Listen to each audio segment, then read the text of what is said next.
ദൈവനാമത്തിന് മഹത്വം ഉണ്ടാകട്ടെ. ജീവ നിർവ്വയിലേക്ക് ഏവരെയും സ്വാഗതം ചെയ്തുകൊള്ളുന്നു. വീണ്ടും ദൈവവചനമായി നിൽക്കുവാൻ വലിയവനായ ദൈവം ഒരുക്കി തന്ന നല്ല സമയത്തിനായി തിരുനാമത്തെ നന്ദിയോട് സ്തുതിക്കുന്നു. നമ്മുടെ അല്പസമയത്തെ ചിന്തിക്കാൻ ഒരു വേദഭാഗം വായിക്കാം. 1 രാജാക്കന്മാർ 19 അധ്യായം 9 വാക്യവും 13 വാക്യവും വായിക്കുന്നു. അവിടെ അവൻ ഒരു ഗുഹയിൽ കടന്ന് രാപാർത്തു. അപ്പോൾ അവന് യഹോവയുടെ അരുളപ്പാടുണ്ടായി. അവനോട്, ഏലിയാവേ, ഇവിടെ നിനക്ക് എന്ത് കാര്യം എന്ന് ചോദിച്ചു. 13 വാക്യം. ഏലിയാവ് അത് കേട്ടിട്ട് തൻ്റെ പുതപ്പ് കൊണ്ട് മുഖം മൂടി പുറത്തു വന്നു. ഗുഹാമുഖത്ത് നിന്നു. ഏലിയാവേ, ഇവിടെ നിനക്ക് എന്ത് കാര്യം എന്ന് ചോദിക്കുന്ന ഒരു ശബ്ദം അവൻ കേട്ടു. സാലിന്റെ ചരിത്രത്തിലെ അല്ലെങ്കിൽ വേദപുസ്തക ചരിത്രത്തിലെ ഏറ്റവും പ്രധാനപ്പെട്ട വ്യക്തികൾ ഒരാളാണല്ലോ ഏലിയാവ്. അപ്പോൾ ഇന്ന് ഈ വ്യക്തിയെക്കുറിച്ച് അല്പമായി ചിന്തിപ്പാൻ താല്പര്യപ്പെടുന്നു. 1 രാജാക്കന്മാർ 17 അധ്യായം മുതൽ 2 രാജാക്കന്മാർ 2 അധ്യായത്തിൽ വരെ കാണപ്പെടുന്ന വ്യക്തി ചരിത്രമാണ് ഏലിയാവിൻ്റേത്. പറഞ്ഞല്ലോ, ആർക്കും അനുകരിക്കാവുന്ന ഒരു വ്യക്തി, എന്നാൽ അനുകരിക്കാൻ വിഷമമുള്ള വ്യക്തിയും മാത്രമല്ല, മൂക്കിൽ ശ്വാസമുള്ള മനുഷ്യരിൽ ജീവനോട് എടുക്കപ്പെട്ട 2ാമത്തെ വ്യക്തി. അപ്പോൾ ദൈവം അത്ര പ്രാധാന്യം കൽപ്പിച്ച ഈ ഭക്തന്റെ ജീവിതത്തിലെ ഒരു സംഭവമാണ് നാം ഇവിടെ വായിച്ചത്. 17 അധ്യായത്തിൽ ഏലിയാവ് ഇങ്ങനെ പറഞ്ഞു. അത് തികച്ചും ഏലിയാവിന് ചരിത്രം തുടങ്ങുന്നത് തന്നെ തികച്ചും അപ്രപ്റ്റേറ്റാണ്, അല്ലെങ്കിൽ പെട്ടെന്ന്. 17 അധ്യായം 1 വാക്യം. ഗിലെയാദിലെ തിശ്ബിയിൽ നിന്നുള്ള തിശ്ബിനായ ഏലിയാവ് ആഹാബിനോട്, ഞാൻ സേവിച്ചു നിൽക്കുന്ന യഹോവയാണ്, ഞാൻ പറഞ്ഞല്ലാതെ ഈ ആണ്ടുകൾ മഞ്ഞും മഴയും ഉണ്ടാകിയില്ല എന്ന് പറഞ്ഞു. അവൻ്റെ ഗിലെയാദ് ദേശം എന്ന് പറയുമ്പോൾ യോർദാൻ്റെ കിഴക്കേ കരയിലുള്ളതാണ്. രൂബേന്യർ, ഗാദ്യർ, മനുഷ്യരുടെ പാതിഗോത്രക്കാർ, അവർക്ക് അവകാശമായി ലഭിച്ച പ്രദേശങ്ങളൊന്നാണ് ഗിലെയാദ്. അപ്പോൾ മറ്റ് വിഷയങ്ങളോട് ഞാൻ കടക്കുന്നില്ല. തിശ്ബിയിൽ നിന്നുള്ള ഏലിയാവ്, ഗിലെയാദിൽ നിന്നുള്ള ഏലിയാവ് ഇങ്ങനെ പറയാൻ, ഞാൻ പറഞ്ഞല്ലാതെ ഈ ആണ്ടുകൾ മഞ്ഞോ മഴയോ ഉണ്ടാകത്തില്ല. അത് പറഞ്ഞിട്ട് ഒറ്റ പോക്കാണ്. അല്ലെങ്കിൽ അഹാബും ഇസബേലും, ശരിക്കും പറഞ്ഞാൽ അഹാബ് റബ്ബർ സ്റ്റാമ്പാണെന്ന് പറയാം. ആഹാബിനെ മുൻനിർത്തി പഠനം നടത്തുന്ന മുഴുവൻ ഇസബേലാണ്. അപ്പോൾ ഈ അഹാബും ഇസബേലും കൂടെ ഇസ്രായേലിനെ ബിംബാരാധനയിലേക്കും വിഗ്രഹാരാധനയിലേക്കും നടത്തി ആ സേവ കൊണ്ട്, ബാൽ സേവ കൊണ്ട് രാജ്യത്തെ മുഴുവൻ നിറച്ച ദൈവത്തിൻ്റെ പ്രവാചകന്മാരെ കൊന്നൊടുക്കിയ ഒരു കാലഘട്ടം. അപ്പോഴാണ് ഏലിയാവ് ഇങ്ങനെ പറയുന്നത്. പറഞ്ഞത് ഒരൊറ്റ പോക്കാണ്. ദൈവം അവനെ കിരീടത്തിലോട്ട് നടത്തി. തുടർന്ന് കിരീടത്തോട് പറ്റിയപ്പോൾ അവനെ സാരഫാത്തിലേക്ക് നടത്തി. അങ്ങനെ 3.5 വർഷം കഴിഞ്ഞു. 3.5 വർഷമായപ്പോൾ ദൈവം ഏലിയാവിനോട് പറയുന്നു, ഞാൻ മഴ പെയ്യിക്കാൻ പോകുന്നു. 8 അധ്യായം തുടങ്ങുന്നതാണല്ലോ. അങ്ങനെ ഏലിയാവ് തന്നെ അഹാബിനെ കാണിച്ചു. ഇതിലേക്ക് അഹാബ് ഏലിയാവിനെ തിരക്കി എല്ലായിടത്തും ദൂതന്മാരെ അയച്ചു. എങ്ങും ഏലിയാവിനെ പിടികിട്ടിയില്ല. അങ്ങനെ ഏലിയാവ് വീണ്ടും വരുന്നു. ദേശം വരൾച്ചയിൽ, അതികഠിനമായ വരൾച്ചയിൽ അകപ്പെട്ടിരിക്കുന്നു. വീണ്ടും വന്ന 2 അധ്യായം മുഴുവൻ ആ സംഭവമാണല്ലോ. ഏലിയാവ് ആഹാബിനെ മുഖാമുഖം കണ്ടു. തുടർന്ന് പറഞ്ഞറിയിക്കാനാവാത്ത അധികാര ശക്തിയോടെ, വാക്കുകളുടെ അധികാരം, അല്ലെങ്കിൽ ദൈവികമായ വാക്കുകളുടെ അധികാരം നമുക്ക് ആ 12-ാം അധ്യായത്തിൽ കാണാം. അവനോട് പറയുന്നു, ഇസ്രായേലിനെ മുഴുവൻ കർമ്മയിലേക്ക് കൂട്ട്. അവൻ അനുസരിച്ചു. സാധാരണഗതിക്ക് രാജാവ് അനുസരിക്കേണ്ട ആവശ്യമില്ല. വളരെ ശക്തിയായി, വളരെ തീക്ഷ്ണമായി ഏലിയാവ് പറഞ്ഞ ഓരോ വാക്കും അവരനുസരിക്കുന്ന രീതിയിൽ കാര്യങ്ങൾ നടന്നു. ഇസ്രായേൽ വന്നുകൂടി. ബാലിന്റെ പ്രവാചകന്മാരും അശേര പ്രവാചകന്മാരും വന്നുകൂടി. ഏലിയാവ് തീ കൊണ്ട് ഉത്തരം വന്ന ദൈവം ആരായിരിക്കണം എന്ന് ഒരു ടെസ്റ്റ് വെച്ചു. അവനെ സേവിക്കാം എന്നായി. ബാലിന്റെ പ്രവാചകന്മാര് ആദ്യത്തെ ചാൻസ് കൊടുത്തു. അവരൊരു കാളയെ തിരഞ്ഞെടുത്ത് തുറന്നാനെ യാഗമർപ്പിച്ച് തീ കൊണ്ട്, അല്ലെങ്കിൽ അവർ തീ കത്തിക്കാതെ ആകാശം തീയിറങ്ങി അത് ജയിക്കണമെന്ന് അവർ ആഗ്രഹിച്ചു. ഇതെല്ലാം ഒറ്റ ദിവസം കൊണ്ട് നടക്കാൻ സാധ്യതയില്ല. കാരണം ഇസ്രായേലിനെ മുഴുവൻ ഒന്നിച്ചു കൂട്ടാൻ ആധുനിക യാത്രാ സംവിധാനങ്ങളൊന്നുമില്ലല്ലോ. ജനമെല്ലാം കർമ്മേലിന്റെ മുകളിൽ വന്നു കൂടണമെങ്കിൽ ദിവസങ്ങൾ പിടിക്കാം. അങ്ങനെ ഏതായാലും അവർ വന്നുകൂടി. ചില ദിവസങ്ങൾ എടുത്തിരിക്കാം. ന്യായമായി എങ്ങനെ ചിന്തിക്കാനാണ് സാധ്യത. ബാലിന്റെ പ്രവാചകന്മാർ പരാജയപ്പെട്ടപ്പോൾ ഏലിയാവ് തൻ്റെ ദൗത്യം ആരംഭിച്ചു. ഇടിഞ്ഞു കിടന്ന യാഗപീഠം നന്നാക്കി പുതിയൊരു യാഗപീഠം പണിതു. വ്യവസ്ഥ പ്രകാരം എല്ലാം ചെയ്തു. അതിൽ കാളയെ കണ്ണമാക്കി യാഗപീഠത്തിന്മേൽ വെച്ചു. തോട്ടിൽ വെള്ളം നിറച്ചു. ചുരുക്കി പറഞ്ഞാൽ അവൻ ചെയ്യാവുന്ന എല്ലാം ചെയ്തിട്ട് ഒരു ചെറിയ പ്രാർത്ഥന, നമ്മളായിരുന്നെങ്കിൽ 1 മണിക്കൂർ നീണ്ട പ്രാർത്ഥന പ്രാർത്ഥിച്ചേനെ. എന്നാൽ 2 വാചകങ്ങൾ പ്രാർത്ഥിച്ചു. തീ ഇറങ്ങി. യാഗവസ്തു മാത്രമല്ല, വിറക് ദഹിപ്പിച്ചു, മണ്ണ് ദഹിപ്പിച്ചു, വെള്ളവും ദഹിച്ചു. ജനം യഹോവ തന്നെ ദൈവം എന്ന് ആർത്തു വിളിച്ചു. അവിടെ കൊണ്ട് ഏലിയാവ് നിർത്തിയില്ല. തുടർന്ന് ബാലിന്റെ പ്രവാചകന്മാരെയെല്ലാം കീശോൻ തൊട്ടിൽ വെച്ച് കൊണ്ടുപോയി അവിടെ വെച്ച് നശിപ്പിച്ചു. എന്നിട്ട് പർവ്വതത്തിന്റെ മുകളിൽ കയറി മുഴങ്കാലുകളുടെ ഇടയിൽ വെച്ച് ബാല്യക്കാരനെ കടലിന് നേരെ നോക്കാൻ പറഞ്ഞയച്ചു 7 പ്രാവശ്യവും. നമുക്കെല്ലാം അറിയാവുന്ന കാര്യങ്ങളാണ്. ചുരുക്കി പറഞ്ഞാൽ ഇസ്രായേലിൽ അത് മാത്രമല്ല, വൻമഴ പെയ്തത് മാത്രമല്ല, ഏലിയാവിൻ്റെ മേൽ യഹോവയുടെ കൈ വന്ന് ആഹാബിന്റെ രഥത്തിന് മുൻപേ ഇസ്രായേൽ എത്താനും ഓടി ശക്തിയോടെ. ഇത്ര ശ്രേഷ്ഠമായി ദൈവശക്തി വെളിപ്പെടുത്തിയ മനുഷ്യൻ, ദൈവത്തിന് വേണ്ടി എരിവോടെ എരിഞ്ഞ മനുഷ്യൻ, പ്രാർത്ഥനാ മനുഷ്യൻ, ദൈവശക്തിയിൽ ഓടിയ മനുഷ്യൻ, അസാധ്യമായത് തികച്ചും അസാധ്യമായ കാര്യങ്ങൾ സാധ്യമാക്കിയ മനുഷ്യൻ, ഒറ്റയ്ക്ക്, വേറെ ആരുടെയും സഹായമില്ലാതെ, കൂടെ പ്രാർത്ഥിക്കാനും ആരുമില്ലല്ലോ, ഇങ്ങനെ എല്ലാം ചെയ്ത മനുഷ്യൻ. ചുരുക്കി പറഞ്ഞ വൻകാര്യങ്ങൾ ദൈവത്തിന് വേണ്ടി ചെയ്തവൻ. 19-ാം അധ്യായത്തിൽ വരുമ്പോൾ നമ്മൾ കാണുന്ന ചിത്രം വേറെയാണ്. ഇക്കാര്യം ആഹാബ് ഇസബേലിനോട് പറഞ്ഞു.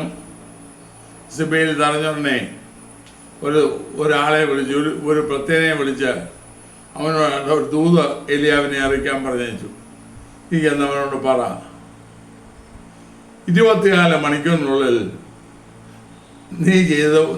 നീയും ബാലിന്റെ പ്രവാചകന്മാരിൽ ഒരുത്തനെ പോലെയാകും. ഒരു വാണിംഗ്, ഒരു മുന്നറിയിപ്പ്. അല്ലെങ്കിൽ നിനക്ക് 24 മണിക്കൂറേ ഉള്ളൂ. ഇത് കേട്ടപ്പോഴേക്ക് 19-ാം അധ്യായം മുഴുവൻ അതാണ് കാണുന്നത്. അവൻ എഴുന്നേറ്റ് ഭയം കൊണ്ട് നിറഞ്ഞ് പഴയതെല്ലാം മറന്ന്, അല്ലെങ്കിൽ തലേ ദിവസം വരെ ദൈവം ചെയ്തതെല്ലാം മറന്ന് ഓട്ടമാണ്. തൻ്റെ ഭൃത്യനെ എടുത്ത് താമസിപ്പിച്ചു. ബേർശേബ മരുഭൂമിയിൽ ചെന്ന എനിക്ക് ചത്താ മതി എന്നും പറഞ്ഞ് അവിടെ നിരാശപ്പെട്ട് നിലവിളിക്കാൻ തുടങ്ങി. പിന്നെ നാം കാണുന്നത് 2 പ്രാവശ്യം ദൈവം അവന് ഭക്ഷണം കൊടുത്തു. അതും ശാപ്പിട്ടേച്ച് നടക്കുന്നതാണ്. 40 ദിവസം 40 പകലും രാത്രിയും ഹോരേബിലേക്ക് പോയി. അവിടെ ചെന്ന് ഒരു ഗുഹയ്ക്കകത്തം കയറി. അത് തുറന്ന് ആ സമയത്ത് നടന്ന ആ ദൈവത്തിൻ്റെ ഇടപെടലാണ് നാം വായിച്ചത്. അല്ലേ, അവേ ഇവിടെ നിനക്ക് എന്ത് കാര്യം? ഇംഗ്ലീഷിലെ മലയാളത്തിൽ എന്ത് കാര്യം എന്നാണ്, എന്നാൽ നീ ഇവിടെ എന്ത് ചെയ്യുന്നു എന്നാണ് ആ ഇംഗ്ലീഷ് പാഠാന്തത്തിൽ കാണുന്നത്. ചില വേർഷനിൽ വൈ ആർ യു ഹിയർ, നീ എന്തുകൊണ്ട് ഇവിടെ വന്നു എന്ന് നമുക്ക് കാണാം. എന്തേലും ആട്ടെ, നീ ഇവിടെ വന്ന എന്തിന്? നിനക്കിവിടെ എന്താ കാര്യം എന്ന് ദൈവം ചോദിക്കുന്നുണ്ട്. അപ്പോൾ എന്താണ് സംഭവിച്ചത്? ഇതിനിടയ്ക്കുണ്ടായ കുഴപ്പം എന്താണ്? 15-ാം അധ്യായത്തിൽ ആർക്കും തടുക്കാനാവാത്ത അധികാരത്തോടെ ശക്തിയോടെ അവൻ്റെ ഓരോ വാക്കിനും ആർക്കും എതിർ പറയാൻ കഴിയാത്ത രീതിയിൽ അവൻ കൽപ്പിക്കുന്നത് നമുക്ക് കാണാം. 19-ാം അധ്യായത്തിൽ വരുമ്പോൾ കരഞ്ഞ് വിളിച്ച നിരാശപ്പെട്ടിരിക്കുന്ന ഒരുത്തനെ, അല്ലെങ്കിൽ ഒന്നും ചെയ്യാൻ കഴിയാതെ ഭയം ചെയ്തതിനായ ഒരാളെയാണ് കാണുന്നത്. 8-ാം അധ്യായത്തിൽ ഒരു ഭയവുമില്ല, ദൈവികമായ അധികാരത്തോടെ സകല അധികാര കേന്ദ്രങ്ങളെയും അവൻ വെല്ലുവിളിച്ചു. എന്നാൽ 19-ാം അധ്യായത്തിൽ വരുമ്പോൾ എലിയാവിൻ്റെ ചിത്രം ദയനീയം. ഭയന്ന് വിറച്ച് ജീവന് വേണ്ടി പ്രാണരക്ഷാർത്ഥം ഓടിപ്പോകുന്ന മനുഷ്യനെ നാം കാണുന്നത്. 12-ാം അധ്യായത്തിൽ അവൻ്റെ വായിൽ നിന്ന് ഒരു നിരാശാവാക്കില്ല, ഒരു നിരാശാ ശബ്ദം വരുന്നില്ല, ഒരു നിലവിളിയുടെ ശബ്ദമില്ല. എന്നാൽ 19-ാം അധ്യായത്തിൽ വരുമ്പോൾ അകം മുഴുവൻ അന്ധകാരം കൊണ്ട് നിറഞ്ഞ പുതുവിറുപ്പ് മാത്രമേ ഉള്ളൂ എന്ന് നമുക്ക് കാണാം. അവൻ്റെ വായിൽ നിന്ന് ഒരു സന്തോഷത്തിനെയും വാക്ക് വരുന്നില്ലല്ലോ. 12-ാം അധ്യായത്തിൽ അകമിടം പറയുന്നു, സ്വർഗത്തിൽ ആകാശം തീയിറക്കുന്നു. 19-ാം അധ്യായത്തിലോ ചൂടിച്ചൊരു തണൽ കിടന്ന് മരിക്കാൻ ആഗ്രഹിക്കുന്നു. നമ്മുടെ നാടൻ വഴിയെ പറഞ്ഞാൽ അവൻ എണ്ണിപ്പെറുക്കുന്നു. 15-ാം അധ്യായത്തിൽ ഒരു തളർച്ചയുമില്ല, ഒരു ക്ഷീണവുമില്ല. ദൈവം ഏൽപ്പിച്ചത് നിർവഹിക്കുന്നവരെ അവൻ ബലത്തോടെ നിൽക്കുന്നു. ദൈവത്തിൻ്റെ ബലത്തോടെ, അധികാരത്തോടെ. 19-ാം അധ്യായത്തിൽ ചുരുച്ചരുടെ തണലിൽ കടന്ന് ഉറങ്ങുന്നു. 15-ാം അധ്യായത്തിൽ ദൈവശക്തിയിൽ അവൻ കുതിരത്തിനും കുതിരയ്ക്കും മുൻപേ അവയെ മറികടന്ന് അവൻ ഓടുന്നു. 19-ാം അധ്യായത്തില് മരുഭൂമിയിൽ ഓടുകയാണ്. നോക്കണേ, ദൈവാസനം വന്ന അവസ്ഥ. ആത്മാവിൻ്റെ ശക്തിയിൽ യഹോവയുടെ കൈ അവൻ്റെ മേൽ വന്നു. ഇസ്രായേലിലെത്തും വരെ ആബിൻ്റെ രഥത്തിന് മുൻപേ ഓടിയെന്ന് നമുക്ക് കാണാം. മഴ പെയ്യുന്നുണ്ട്. അവൻ അതിൽ വളരെ ആശ്വസിച്ച് ആനന്ദിച്ച് ഓടുകയാണ്. പക്ഷേ 19-ാം അധ്യായത്തിൽ തളർന്ന് ക്ഷീണിതനായി, നിരാശനായി, മടുപ്പുള്ളവനായി അവൻ കിടക്കുന്നു. അതല്ല, ഇപ്പോൾ ഒളിക്കാൻ സ്ഥലം തേടി നടക്കുകയാണ്. ഒളിക്കാൻ അവസാനം എന്നിട്ടും ദൈവം അവനെ വിട്ടില്ല. 2 പ്രാവശ്യം ചൂടിച്ചെറിയ തണലിൽ അവന് ഭക്ഷണം കൊടുത്തു. കനലിന്മേൽ ചുട്ട അടയും തുരുത്തിയിലെ വെള്ളവും അവനോട് കൊടുത്തു. അത് സാപ്പിട്ടു. എന്നിട്ടും അവൻ്റെ ഹൃദയത്തിനൊരു മാറ്റവുമില്ല, നമുക്കെല്ലാം ഏലിയാവിനെ കുറ്റപ്പെടുത്താൻ വലിയ ഞാൻ ഒരുപക്ഷേ ഞാനും ഇദ്ദേഹത്തെ കുറ്റപ്പെടുത്തുകയാണെന്നായിരിക്കും ധരിക്കുന്നത്. കുറ്റപ്പെടുത്താൻ നമുക്കെല്ലാവർക്കും താല്പര്യമാണ്. അത് കുറ്റപ്പെടുത്തിയില്ല, സംഭവം പറഞ്ഞാണ് എന്തുകൊണ്ടാണ് അത് സംഭവിച്ചത്, എവിടെ വെച്ചാണ് ഈ ചോദ്യം വന്നത്. ഇപ്പോൾ 40 ദിവസം നടന്നു. ചുരുക്കത്തിൽ കർമ്മേലിൻ്റെ മുകളിൽ തീ ഇറക്കി കഴിഞ്ഞ കുറഞ്ഞത് ഒരു 2 മാസത്തിനും 50 ദിവസം ഇടയ്ക്ക്, അല്ലെങ്കിൽ ഏകദേശം 2 മാസം ആയി കാണുമെന്നാണ് ഞാൻ വിശ്വസിക്കുന്നത്. കൃത്യമായി കണക്ക് പറയാൻ പറ്റുകയില്ല. ഇത്രയും നാള് ഹോരേബിൽ എത്തുന്നവർ, ഇനി ഹോരേബിൻ്റെ പ്രത്യേകത എന്താ? അടിക്കപ്പെട്ട പാറയുള്ള സ്ഥലമാണ്. മാത്രമല്ല മോശയ്ക്ക് ദൈവം പ്രത്യക്ഷനായ, അല്ലെങ്കിൽ കത്തുന്ന മുൾപ്പഴുപ്പിൽ ദൈവത്തിന് വെളിപ്പാടുണ്ടായ പ്രത്യക്ഷത ഉണ്ടായ സ്ഥലമാണല്ലോ ഹോരേബ്. പ്രവർക്കപ്പെട്ട പാറയും അവിടെയാണ്, ദൈവസാന്നിധ്യമുള്ള സ്ഥലം. മറ്റേ ഹോരേബിൽ ചെന്നിട്ടും പുള്ളി പോയത് ഗുഹയ്ക്കകത്തോട്ടാണ്. മനസ്സിരുണ്ടോണ്ടാണല്ലോ നോടാൻ തുടങ്ങിയത്, പുറപ്പെടുക്കാൻ തുടങ്ങിയത്. മനസ്സിരുണ്ടു, വായിൽ നിന്ന് പുറപ്പെടുപ്പ് മാത്രം. ഇപ്പം ചാകണം. ഞാൻ ഇങ്ങനെ ഊഹം പറയാറുണ്ട്. ഒരു പക്ഷേ ഒരു പരിചയക്കാരൻ അദ്ദേഹത്തെ മുന്നിൽ കണ്ടാൽ ഓടിപ്പോകുന്ന വഴിക്ക്, പരവശനായി ഓടുകയല്ലേ ഇവനെ രക്ഷിക്കാൻ, ഓടിപ്പോകുന്ന വഴിക്ക് ഒരു പരിചയക്കാരൻ കണ്ടെന്നിരിക്കട്ടെ, യോ പ്രവാചകനെ അങ്ങോട്ട് പോവാ എന്ന് ചോദിച്ചാൽ അദ്ദേഹത്തിന് മറുപടി എന്തായിരിക്കും? ഞാൻ ചാകാൻ പോവാം, എനിക്ക് ചാകണം. എല്ലാവരും വഴി ആക്ക് മാത്രമേ വരുന്നുള്ളൂ. 10 അദ്ദേഹത്തിൽ അത് പിന്നെയും വരുന്ന ഹോരേബി വന്നിട്ടും ഒരു മാറ്റവും ഇല്ല. എനിക്ക് ചാകണം. ഞാൻ ഒത്തിരി പേര് ചെയ്തു, ഒത്തിരി പണിയെടുത്തു, കർത്താവിന് വേണ്ടി ഒത്തിരി തീക്ഷ്ണതയോടെ നിന്നു.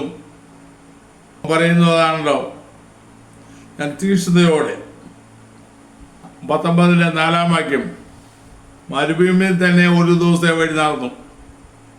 എന്നിട്ട് കർത്താവിൻ്റെ പ്രാർത്ഥന, എനിക്ക് ചാകണം, എൻ്റെ ജീവനെ എടുക്കാം. 4 വാക്യത്തിൽ അതാ കാണുന്നത്. മതി. ഇനി 10 വാക്യത്തിൽ അത് തന്നെ, ഞാൻ ഒരുത്തൻ മാത്രം എന്നെ കൊല്ലാൻ നോക്കുന്നു. ചുരുക്കി പറഞ്ഞാൽ എന്താ സംഭവിച്ചത്? ഇനി ഇസബേലിൻ്റെ ഭീഷണി.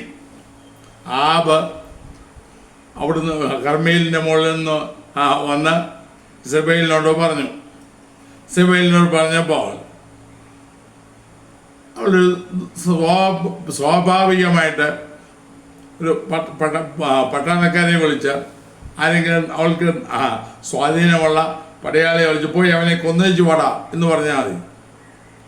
അതിന് പകരം അവളത് പറഞ്ഞില്ലല്ലോ. നാളെ 24 മണിക്കൂർ അവന് കൊടുത്തു. നാളെ ഈ നേരം വരെ അതിനുള്ളിൽ നേതൃത്വത്തിരിക്കും. അപ്പൊ ദൂതൻ ചെന്ന് ആ വാർത്ത പറഞ്ഞല്ലോ, ഭീഷണിയാവന്നേ, അല്ലാതെ വധശ്രമം ഉണ്ടായില്ല. അത് കേട്ടപ്പോൾ ദൈവത്തിൻ്റെ പ്രവാചകൻ ഓടാൻ തുടങ്ങി. നമ്മുടെ ജീവിതത്തിൽ ഇത് സംഭവിക്കാം. ഏത് ഭക്തൻ്റെയും ജീവിതത്തിൽ ഇത് സംഭവിക്കാം.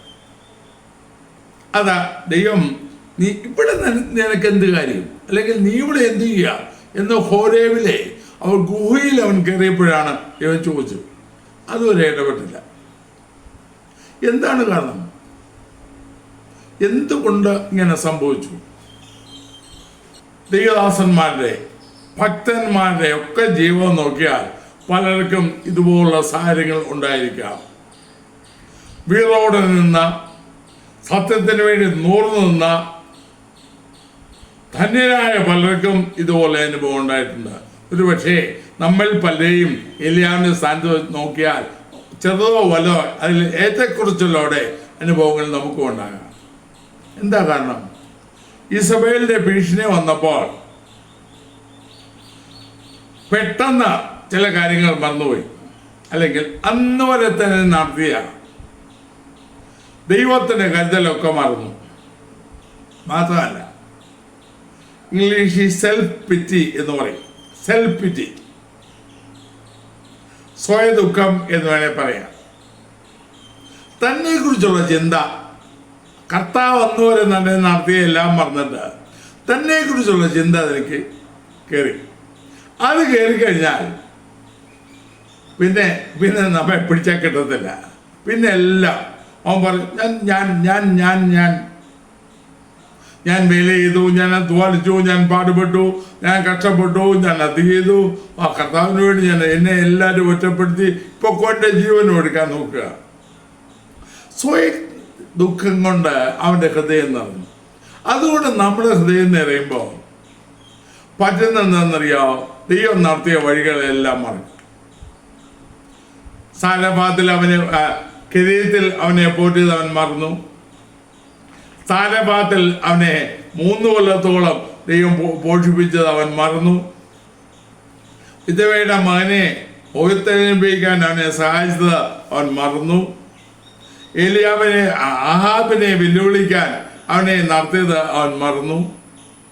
കർമ്മേലിന്റെ മുകളിൽ അവന്റെ സാമർത്ഥ്യം കൊണ്ടല്ലോ തീയിറക്കി അധികാരകേന്ദ്രങ്ങളെ വെല്ലുവിളിക്കാൻ ദൈവനെ ബലപ്പെടുത്തിയവൻ മറന്നു. ആത്മാവിന്റെ ശക്തി കൊണ്ട് ഓടാനും ബലപ്പെടുത്തിയവൻ മറന്നു. പറഞ്ഞല്ലോ 12-ാം അധ്യായത്തിൽ കർമ്മേലിന്റെ മുകളിൽ അവൻ പ്രാർത്ഥനയ്ക്കാണ്. അത് വിചിത്രമായ രീതിയിൽ തല മുഴങ്കാലിനിടയിൽ വിചിത്രമായ രീതിക്കാണ് ചെന്ന് ബാല്യക്കാരന് പറയുക, കടൽ നേരെ നോക്കുക. 19-ാം അധ്യായത്തിൽ വരുമ്പോ പ്രാർത്ഥനയുമില്ല, ഒന്നുമില്ല, ഉറക്കം, പിററുപ്പ്. അനേകർ ഇതേ അവസ്ഥയിലാകപ്പെട്ടിട്ടുണ്ട്. ജീവൻ അവസാനിപ്പിക്കാൻ കൊതിക്കുന്ന മന്ദമായ മടുപ്പ് നിറഞ്ഞ അവസ്ഥ. എന്താ കാരണം? പിശാച് തന്ത്രപരമായി പ്രവർത്തിച്ച് അവൻ്റെ ഭീഷണിയുടെ മുൻപിൽ പെട്ടെന്ന് ദൈവം ചെയ്തതെല്ലാം മറന്ന് സ്വയം തന്നിലേക്ക് ഉൾവലിയുന്ന ചിത്രം നമുക്ക് എടുക്കാം. സ്വയദുഃഖം പെട്ടെന്ന് കഴിഞ്ഞതെല്ലാം മറന്നു. സ്വയദുഃഖം നമ്മൾ വ്യാപരിച്ചാൽ, നമ്മെക്കുറിച്ച് നാം ചിന്തിക്കാൻ ഒരുങ്ങിയാൽ സംഭവിക്കുന്നതാണ്. മാത്രമല്ല, ഈ ഞാൻ പറഞ്ഞല്ലോ 2 മാസം, ചിലപ്പോൾ ഒരാഴ്ചയൊക്കെ കുറവായിരിക്കും, 40 ദിവസം, ഒരു ദിവസം ജോലിച്ചിട്ട് കടന്നു 41 ദിവസമായി. ഗുഹയിൽ ചെന്ന് രാവാർത്തു ഒരു ദിവസം. അത് ഞാൻ പറഞ്ഞ 1.5-ക്കും 2 മാസത്തിനും ഇടയ്ക്ക് ഇത്ര ദിവസം ഒരു പ്രാവശ്യം പോലും കഴിഞ്ഞ നാളുകളിൽ ദൈവം തന്നെ നടത്തുന്നത് അദ്ദേഹത്തിന് ഓർക്കാൻ കഴിഞ്ഞില്ലല്ലോ. ഇതെവിടെയാണ് പ്രശ്നം? സ്വയദുഃഖം നമ്മൾ വ്യാപരിച്ചു കഴിഞ്ഞാൽ നമുക്ക് സംഭവിക്കുന്നതാണ്, ദൈവം നമ്മളെ നടത്തിയ വഴികളെല്ലാം നമുക്ക് മാറും. പിശാച് ഇത്തരത്തിൽ അനേക കർമ്മയോഗികളെ ബലഹീനരും നിരാശ്രിതരും ആവശ്യമാക്കി തീർത്തിട്ടുണ്ട്. എല്ലാത്തിനും ഇല്ല, ഇംഗ്ലീഷിൽ വാക്കുണ്ടല്ലോ, ഇൻട്രോവേർട്ട്. എല്ലാത്തിൽ നിന്നും ഉൾവലിഞ്ഞ് അന്തർമുഖരായി, അധോമുഖരായി, ഉൾവലിഞ്ഞ് സ്വന്തമായൊരു ഒരു പട്ടുതോൽപ്പുഴു കൊക്കുണ്ടാകത്ത് കയറിയിരിക്കുന്ന പോലെ സ്വന്തമായൊരു വലയമുണ്ടാക്കി ഞാൻ എൻ്റെ പ്രശ്നം. അനേകർ ഇതേപോലെ ആയിട്ടുണ്ട്. ഇന്നലെ വരെ ദൈവം ചെയ്ത നന്മകളെല്ലാം മറന്നു, ദൈവം നടത്തിയ വഴി മറന്നു. അവർക്ക് ഇന്നത്തെ പ്രശ്നമാവരുത്. ഇപ്പൊ ദൈവം അവർ നടത്തുന്ന വഴികളല്ല, ഞാൻ എൻ്റെ പ്രാണൻ. പൗലോസ് പറഞ്ഞു, ഞാൻ എൻ്റെ പ്രാണനെ വിലയിരുത്താൻ എണ്ണുന്നില്ല. എൻ്റെ ഓട്ടവും ദൈവകൃപയുടെ സുവിശേഷത്തിന് സാക്ഷ്യം പറവാൻ കർത്താവ് തന്ന ശുശ്രൂഷയും തേക്കണമെന്നേ എനിക്കുള്ളൂ. അപ്പോസ്തല പ്രവൃത്തി 20-ാം അധ്യായത്തിലുണ്ടാ വാക്യം. പക്ഷെ ഇവിടെ അത് ഏലിയാവിന് പറ്റിയത്, എൻ്റെ പ്രാണൻ എന്നെ കൊല്ലാൻ നോക്കുന്നു, എൻ്റെ ജീവൻ എടുക്കാൻ ശ്രമിക്കുന്നു. പ്രിയമുള്ളവരെ, സ്വയദുഃഖം നമ്മൾ പ്രവേശിച്ചാൽ ഇതാ നമ്മുടെ അവസ്ഥ. ദൈവം നടത്തിയ വഴികളെല്ലാം മറക്കും. കർത്താവിൻ്റെ കഴിഞ്ഞ നാളുകൾ എത്ര അത്ഭുതമായി നടത്തിയെന്ന് ഓർത്തോണ്ടല്ലോ ഇലിയ പോയത്. ഞാൻ നേരത്തെ പറഞ്ഞേ, ആരെങ്കിലും ഒരു പരിചയക്കാരൻ ഏലിയാവിനെ കണ്ടിട്ട് അവനോട് ചോദിക്കുകയാണ്, എങ്ങോട്ടാ എന്ന് ചോദിച്ചാൽ ഈ ചാകണം എന്ന് പറഞ്ഞ് ഞാൻ ചാകാൻ പോവാ എന്ന് പറയുന്ന മറുപടിയിലേക്ക് കിട്ടിയിരിക്കുക. ഞാൻ എൻ്റെ സങ്കല്പം അങ്ങ് പറഞ്ഞതാണ്.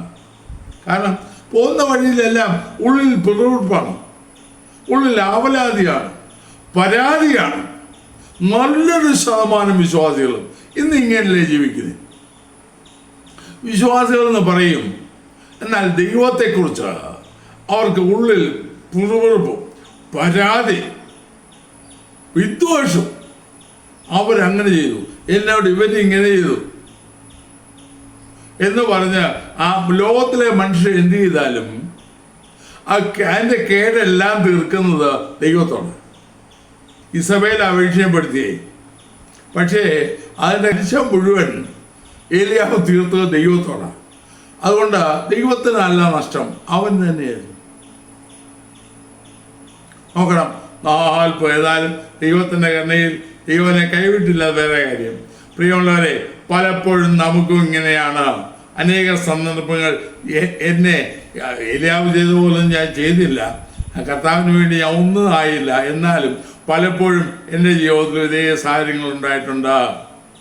മറ്റു പലരും നിജമായി പെരുമാറുമ്പോൾ, കള്ളസാക്ഷി പറയുമ്പോൾ, എനിക്കെതിരായി കൂട്ടുകെട്ടുണ്ടാക്കിയപ്പോഴൊക്കെ എനിക്കും തോന്നുന്നു ഇച്ചിരി വിഷം തന്ന് ഈ മനുഷ്യനെ കൊന്നിരുന്നെങ്കിൽ സാരമില്ലായിരുന്നല്ലോ എന്ന് ഞാൻ ചിന്തിച്ച സന്ദർഭങ്ങൾ എൻ്റെ ജീവിതത്തിലുണ്ട്.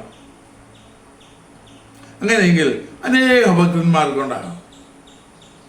ഏലിയാവിന് ഈ സ്വയദുഃഖമുള്ളിൽ, അല്ലെങ്കിൽ സെൽഫ് പിറ്റി, അല്ലെങ്കിൽ സ്വയദുഃഖം, നമ്മെക്കുറിച്ച് തന്നെയുള്ള ചിന്ത കൊണ്ട് നമ്മുടെ മനസ്സിൽ നിറഞ്ഞാൽ നമ്മൾ എത്ര ആത്മീയരാണെങ്കിലും നമുക്ക് മുന്നോട്ട് പോകാൻ സാധ്യമല്ല. നമ്മുടെ ആത്മീയ അനുഭവങ്ങൾ മുന്നോട്ട് പോവുകയില്ല. നമ്മുടെ ഉള്ളിൽ ഭാരം കൊണ്ടങ്ങ് നിറയും, നിരാശ കൊണ്ട് നിറയും, പിറുപിറുപ്പ് കൊണ്ട് നിറയും.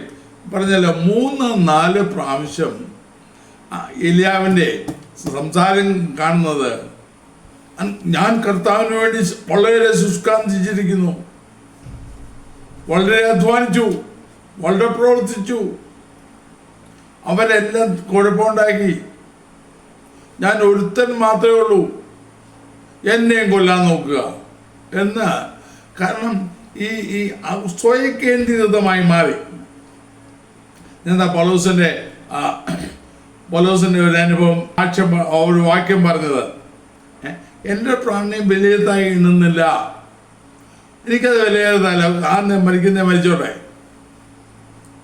ഫിലിപ്പിയ ലേഖനത്തിൽ 2 പ്രാവശ്യം പറഞ്ഞു, പൂർണ്ണ ധൈര്യം കൊണ്ട് ക്രിസ്തുവിൻ്റെ ചരിത്രത്തിൽ ജീവനാകട്ടെ മരണത്താലാകട്ടെ ഇപ്പോഴും ഒന്നുപോലെ എപ്പോഴും മഹിമപ്പെടുകയുള്ളൂ എന്ന് പറഞ്ഞു.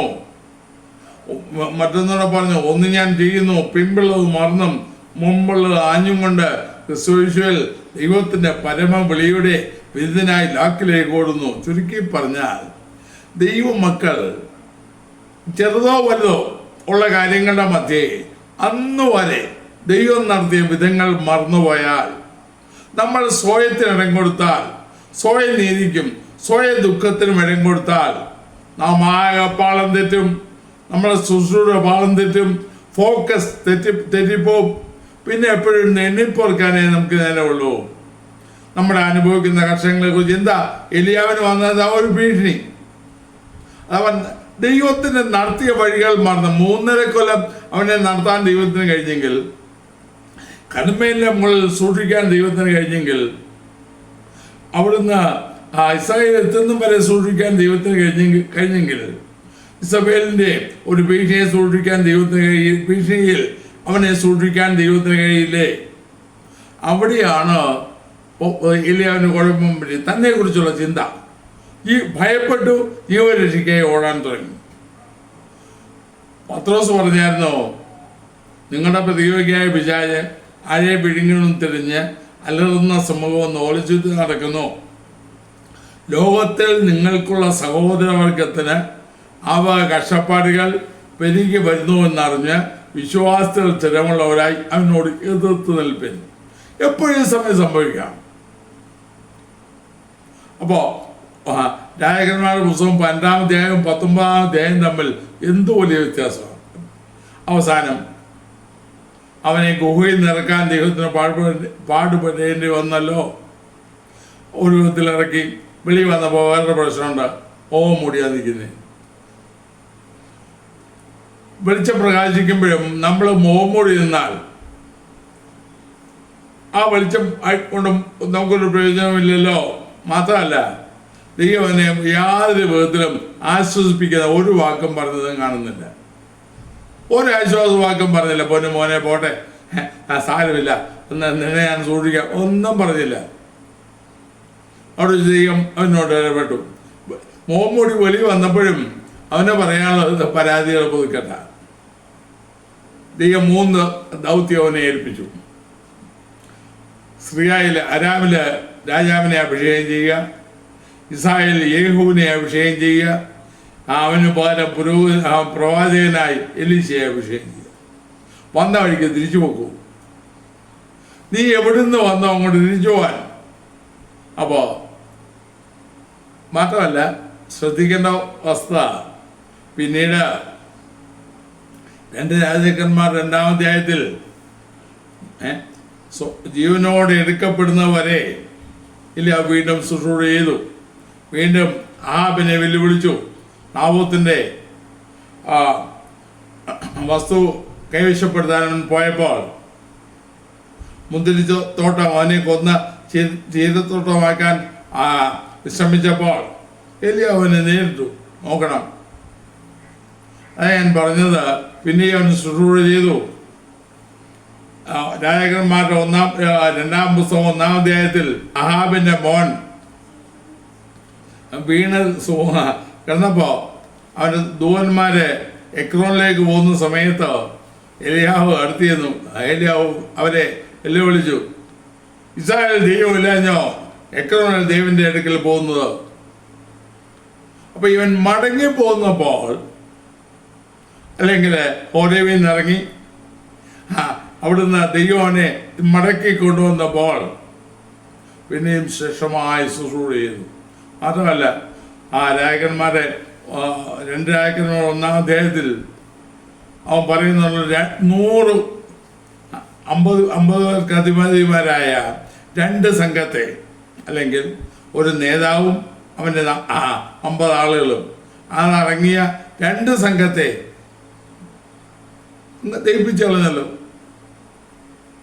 അപ്പോൾ വീണ്ടും ദൈവശക്തിയിൽ ശുശ്രൂഷ ചെയ്തു. മാത്രമല്ല ആരും മോഹിച്ചു പോകുന്ന അതിശ്രേഷ്ഠമായ പദവി ദൈവന് കൊടുത്തു. ഉടലോടെ ആശത്തേക്ക് എടുക്കപ്പെട്ടല്ലോ. അപ്പോൾ നമ്മുടെ എല്ലാ ജീവിതത്തിൽ നാം ദൈവത്തെ വിട്ടകലുന്നത്, നാം നിരാശപ്പെടുന്നത്, നാം ദുഃഖിക്കുന്നത്, നാം തളരുന്നത്, നാം ക്ഷീണിതരായി എല്ലാം അവസാനിപ്പിച്ച് നിരാശര വാക്കുകൾ മാത്രം പറഞ്ഞ് ഒതുങ്ങിക്കൂടുന്നത് ദൈവത്തിന്റെ കുഴപ്പം കൊണ്ടല്ല, നമ്മുടെ അകത്ത് തന്ത്രപരമായി പിശാചിന് പ്രവർത്തിക്കാൻ ഇടം കൊടുക്കുന്നുണ്ടാണ്. നമ്മുടെ ഉള്ളിൽ സാത്താൻ പ്രവർത്തിക്കാൻ നാം ഇടം കൊടുക്കുന്നത്. അപ്പോൾ നാം വളരെ ജാഗരൂകരായിരിക്കണം. സ്വയ ദുഃഖത്തിന്, അവൻ പറഞ്ഞൊക്കെ ശരിയാ, സ്വയ ദുഃഖത്തിന് നാം ഇടം കൊടുത്താൽ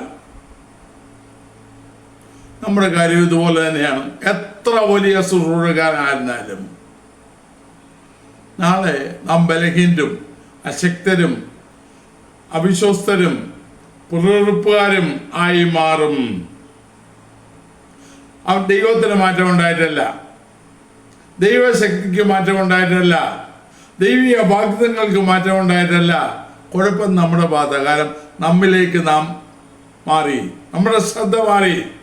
കർത്താവിൽ നിന്ന് പത്രോസിനെ കുറിച്ച് അല്ലേ പറയുന്നേ, വെള്ളത്തിന് പുറത്തവൻ നടന്നു കർത്താവിനെ നോക്കിക്കൊണ്ട്.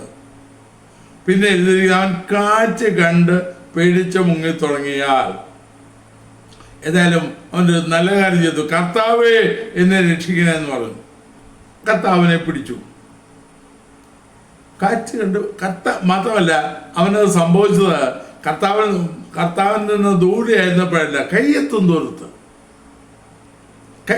ദൂരത്താണ് സംഭവിച്ചത്. ആർക്കും സംഭവിക്കാം. പക്ഷേ നമ്മുടെ കർമ്മശേഷി നഷ്ടപ്പെട്ട്, ഉപയോഗക്ഷമത നഷ്ടപ്പെട്ട് ഒന്നിനും കൊള്ളാത്തതിനെ പോകാൻ കർത്താവ് ആഗ്രഹിക്കുന്നില്ല. എലിയാവിനെ മടക്കി വരുത്ത പോലെ പറഞ്ഞല്ലോ, അവന് യാതൊരുവിധ ആശ്വാസവാക്യം കർത്താവ് പറയുന്നില്ല. മാത്രമല്ല ദൈവം ഒന്നുകൂടെ പറഞ്ഞു, നീ ഒറ്റയ്ക്കല്ല, ഇസ്രായേലിൽ ബാലിന് മടങ്ങാത്ത മുഴങ്കാലും അവന് ചുംബനം ചെയ്യാത്ത വായുമുള്ള 7000 പേര് എനിക്കുണ്ട്. ദൈവത്തിൻ്റെ എല്ലായിടത്തും ഞാൻ മാത്രമല്ല, നീ മാത്രമല്ല, എനിക്ക് വലിയൊരു കൂട്ടമുണ്ട്. അല്ലെങ്കിൽ ഞാനൊരു ശേഷിപ്പ് വെച്ചിട്ടുണ്ട്. പ്രിയമുള്ളവരെ, നാം നമ്മിലേക്ക് വഴങ്ങുമ്പോഴാണ് പലതും നമുക്ക് പ്രയാസമായി തോന്നുക. നാം നമ്മിലേക്ക് ഉൾവലിയുമ്പോഴാണ് പലതും നമുക്ക് വിഷമമായി തോന്നുക. നാം നമ്മിലേക്ക് ഉൾവലിയുമ്പോഴാണ് നമ്മുടെ വായിൽ പിറുപിറുപ്പ് നിറയുക. നമ്മിലേക്ക് ഉൾവലിയുമ്പോഴാണ് നമ്മുടെ ഹൃദയം നിരാശ കൊണ്ടും നിലനിൽപ്പ് കൊണ്ടും നന്ദികേട് കൊണ്ടും നിറയുന്നത്.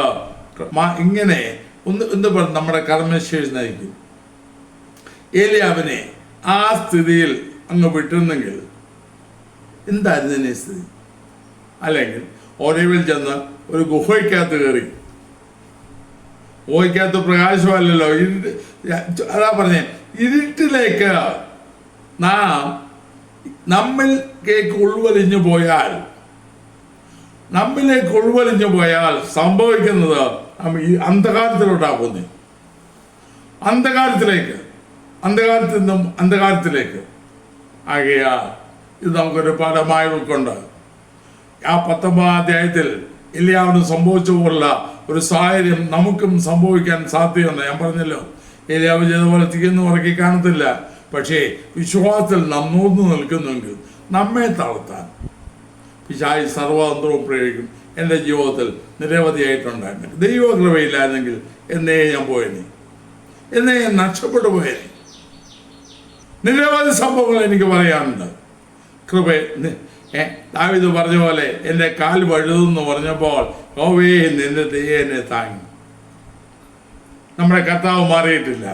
ദൈവശക്തിക്ക് മാറ്റമില്ല, വാഗ്ദത്തങ്ങൾക്ക് മാറ്റമില്ല, വിശ്വസ്തയ്ക്ക് മാറ്റമില്ല, അവൻ്റെ ഒന്നിനും മാറ്റമില്ല. അവിടെ തന്നെയുണ്ട്. കുഴപ്പം നമ്മുടെ ഭാഗത്താണ്. നമ്മുടെ ഭാഗത്ത് നന്ദികേടുണ്ടോ, അവിശ്വസ്തം, മറ്റുള്ളവർ ചെയ്യുന്ന കുറ്റത്തിന് കർത്താവിനോട് വീട്ടാകുന്നു, കർത്താവിനോട് പുറത്ത്, കർത്താവിനോട് അവിശ്വസ്ത കാണിച്ച് നാം അന്ധകാരപ്പെട്ടതേ. അങ്ങനെ വരാതെ നമ്മെ സൂക്ഷിക്കുക. ഏലിയാവിനെ മടക്കിക്കൊണ്ടുവന്നവൻ നമ്മിൽ നിന്നും അതേ മടങ്ങിയവർ ആഗ്രഹിക്കുന്നു. നന്ദിയുള്ളവരായി, പ്രാഗൽഭ്യമുള്ളവരായി, ദൈവശക്തി നിറഞ്ഞവരായി, ഊർജ്ജസ്വലരായി, കർമ്മനിരതരായി, അവസാന നിമിഷം വരെ വിശ്വാസത്തിന് നല്ല ഓർമ്മരുത്. യജമാനെ വിശ്വസ്തയോടെ സേവിച്ച് അവന് ചേരുവാൻ നമുക്കൊരുങ്ങാം. വീണ്ടും ഞാൻ ഒന്നുകൂടെ പറയുന്നു, ആ സ്വയനീതിക്ക്, സ്വയ ദുഃഖത്തിന് ഇടം കൊടുക്കരുത്. നമ്മിലേക്ക് നമ്മൾ വലിയത് സാഹചര്യങ്ങളുടെ മുഖത്ത് കർത്താവ് അപ്പോഴും അടുത്ത് തന്നെയുണ്ട്. ഇന്നലെ വരെ നമ്മെ നടത്തിയവൻ മാറിയിട്ടില്ല. നിസ്സാര കാര്യത്തിന് ദൈവത്തോട് പിറുപിറുത്ത് നാം സ്വയം ക്ഷീണിതരായി, അവശ്യരായി, രംഗത്ത് നിൽക്കാൻ കഴിയാതെ തളർന്നു പോകുന്ന ദുഃഖകരമായ സംഭവം നമുക്കുണ്ടാകാതിരിക്കാൻ വളരെ ശ്രദ്ധിക്കാം. കർത്താവിനോട് തന്നെ ചേർന്നിരിക്കാം. അവനെ ചാരാം, അവനെ മഹത്വപ്പെടുത്താം. അവൻ്റെ നാമം മഹത്വപ്പെട്ടെ നമുക്ക് പ്രാർത്ഥിക്കാം. കർത്താവേ, സ്നേഹവനായ സ്വർഗീയ പിതാവേ, അവിടുത്തെ കാര്യങ്ങൾ ഞങ്ങളെ ഏൽപ്പിക്കുന്നു. ഏലിയാവിൻ്റെ ജീവിതത്തിലുണ്ടായ ആ പരാജയത്തെ ഒന്ന് ഞങ്ങൾ ചിന്തിപ്പാൻ അവിടുന്ന് അവസരം തന്നല്ലോ. 5-ാം അധ്യായത്തിൽ വീറോടെ, ശക്തിയോടെ, തീക്ഷ്ണതയോടെ നിന്നവൻ 10-ാം അധ്യായത്തിൽ പിറുപിറുപ്പുകാരനും അവശ്യനും ഭീരുവും വരണ്ട അവസ്ഥയിലായിപ്പോയ, അന്ധകാരത്തിലേക്ക് പോയ ഒരു ചിത്രം ഞങ്ങൾ കണ്ടല്ലോ. നിങ്ങൾക്ക് ആർക്കും സംഭവിക്കരുതേ. എന്നെ കേൾക്കുന്ന പ്രിയപ്പെട്ടുള്ള ആരെങ്കിലും ഈ സാഹചര്യങ്ങളുടെ മധ്യത്തിൽ തളർന്ന കർത്താവെ സ്വയ ദുഃഖത്തിൽ വഴിപ്പെട്ട് തന്നെക്കുറിച്ച് തന്നെ ചിന്തിച്ച് അതാ വല്ലാത്ത അവസ്ഥയിലായിരിക്കുന്നുവെങ്കിൽ കർത്താവ് സംസാരിക്കണമേ, യഥാസ്ഥാനപ്പെടുത്തണമേ. ഞങ്ങളുടെ ദൈവം ജീവിക്കാൻ സ്തോത്ര. കർമ്മബോധത്തിലേക്ക് മടങ്ങി വന്ന് അങ്ങേ സേവിപ്പാൻ സഹായിച്ചാട്ട് യേശുക്രിസ്തുവിന്റെ നാമത്തിൽ പിതാവേ, ആമേൻ. ഈ വീഡിയോ നിങ്ങൾക്ക് പ്രയോജനപ്പെട്ടെങ്കിൽ, അനുഗ്രഹമായെങ്കിൽ ഇത് മറ്റുള്ളവർക്കും ഷെയർ ചെയ്ത് കൊടുക്കുക. ഞങ്ങൾക്കായി പ്രാർത്ഥിക്കുക. ദൈവം നിങ്ങളെ ധാരാളമായി അനുഗ്രഹിക്കുമാറാകട്ടെ.